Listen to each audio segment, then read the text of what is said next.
Il segreto per diventare un uomo di successo come lei? Lavorare tanto e naturalmente anche un pizzico di fortuna. Io posso dire che ho lavorato tanto sicuro, poi di fortuna forse ne ho avuto anche un po' più di un pizzico.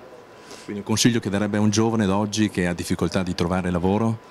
Io credo che un giovane debba fare qualunque attività gli venga proposta, senza nessun vincolo. Io voglio ricordare che per guadagnare qualcosa andavo nelle stalle a andare da mangiare al bestiame, le mucche, andavo nelle ricevuterie di Totocalcio a ricevere le giocate e facevo la notte dal sabato alla domenica per guadagnare qualche cosa.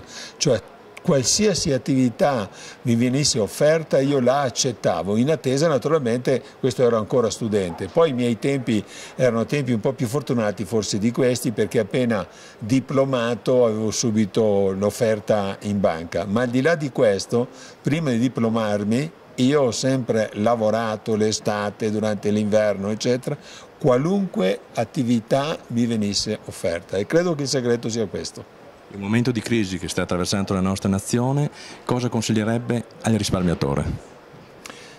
C'è un principio di fondo che viene fuori prepotentemente adesso, che è diversificare. Io sono convinto che i titoli italiani, cioè il debito sovrano come lo chiamano, i titoli di Stato, sono assolutamente sicuri, però suggerisco agli italiani di investire usando gli strumenti che consentono di diversificare in titoli a 6 mesi, a 1 anno, a 5 anni dello Stato, delle banche, italiani, francesi, tedeschi e così via, usando gli strumenti che oggi ci sono, che sono i fondi comuni. Per i risparmiatori un po' più aggressivi, sempre usando lo stesso strumento, è possibile investire nei mercati di tutto il mondo e quindi avere il proprio denaro non in Svizzera come qualcuno fa commettendo reati, ma avendolo un po' in Svizzera, un po' in America, un po' in Canada, un po' in Germania, usando lo strumento fondi, che è uno strumento straordinario, ideale, che sta dimostrando tutti i suoi vantaggi proprio in questo periodo. È di questi giorni la novità del governo di liberalizzare gli orari delle attività commerciali, cosa ne pensa?